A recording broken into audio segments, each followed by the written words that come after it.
Bonjour les amis, bienvenue sur les guidances de l'instant présent. Je me présente, je suis Stéphanie, médium guidance, voilà. Et j'ai pris la route aujourd'hui pour essayer de vous faire des films. J'avoue que c'est pas parfait, malheureusement. Je sais pas comment je me suis débrouillée, on a une luminosité qui est horrible. Je vous le dis tout de suite. On n'est pas parti aux bons horaires par rapport au soleil. Mais c'est pas grave. Donc voilà, comme vous pouvez le constater, nous sommes comme d'habitude dans Vercors, et à chaque fois je mets mes boîtes devant, comme ça je peux pas filmer comme je veux. Voilà, il y a quelques personnes qui font du sport, des enfants, mais là vous ne verrez pas, on n'est pas assez bon. Ok, bon, j'aurais essayé, j'aurais fait de mon mieux. Allez, nous allons poursuivre, c'est parti. Guidance sentimentale, vu que j'ai loupé la précédente, on en refait une autre et on va voir ce que les guides ils ont à vous dire de bien pour vous. Allez, c'est parti. Nous avons la guidance intérieure, c'est ce que j'entends quand je regarde cette carte. Nous avons la guidance intérieure. Il y a quelque chose qui fait qu'en ce moment, il y a quelqu'un qui envahit vos pensées, d'accord? Voilà, il y a quelqu'un qui envahit vos pensées, c'est de plus en plus pressant et vous ne savez pas pourquoi ça vous arrive et surtout quelle décision prendre vis-à-vis de ces pensées obsessionnelles, d'accord? Alors je vais vous la lire. On vous dit: ne prends pas de décision basée sur la culpabilité ou sur ce que tu crois devoir faire, car c'est seulement en étant sincère avec toi-même que tu pourras l'être avec les autres. Alors, par rapport à ces pensées obsessionnelles, on va vraiment vous demander de prendre un peu de recul par rapport à ça avant d'en faire quelque chose, d'accord? C'est-à-dire que si vous avez envie de contacter cette personne qui revient à votre esprit, réfléchissez bien avant de le faire, à ce que vous voulez, ce que vous ne voulez plus, ce que vous ne voulez pas, etc. D'accord? Je ne sais pas pourquoi, mais on vous demande de faire attention. Alors pourquoi? Alors j'ai C plus R et A plus D avec un cœur. Ça a été écrit avec des randonnaires. Donc si ça peut vous parler, un C plus un R et un A plus un D.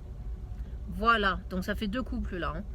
Alors, avec cette carte, qu'est-ce qu'on a? Vous voyez, c'est pour ça qu'on vous dit de faire attention à la décision que vous allez prendre, hein, parce qu'on avait le... Là, j'ai un T-R-I-S, Iris, non, ça devait être un I, Iris. Bref, donc là, j'ai attention, vous voyez, il y a une forme de manipulation. On n'est pas dans des relations très saines actuellement, d'accord? Donc peut-être que vous vous en voulez par rapport à un comportement que vous avez eu vis-à-vis de quelqu'un et que vous hésitez vous-même à revenir au contact, d'accord? Ou peut-être que c'est vous-même qui avez été un petit peu floué, un petit peu trahi, mais que vous avez envie de pardonner. Donc là, je ne sais pas trop ce qu'on peut me dire par rapport à votre relation.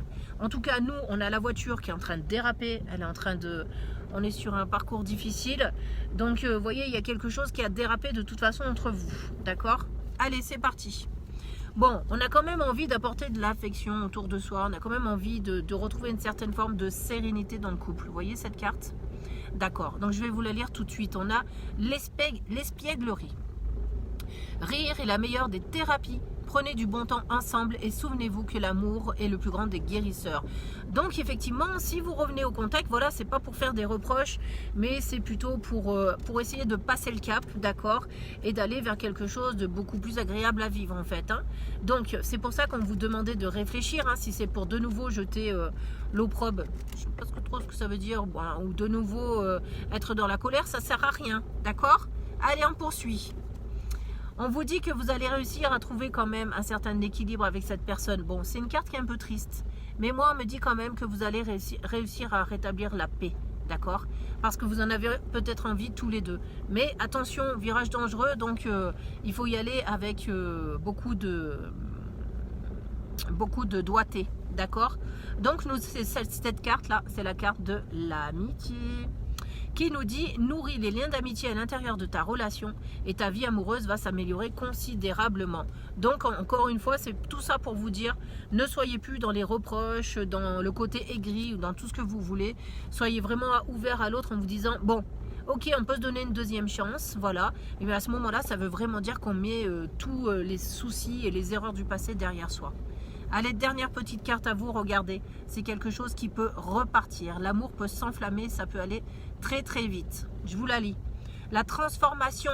Votre relation est sur le point de s'approfondir. L'amour conquiert et transforme toute chose. Voyez? Donc ça, c'est à vous. de voir comment vous abordez la relation. Si vous l'abordez avec suffisamment de complaisance et de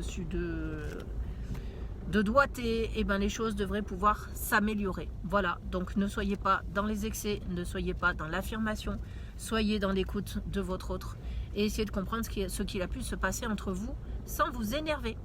Voilà, merci à vous de votre visite, je vous embrasse et je vous dis à très bientôt sur ma chaîne. Au revoir.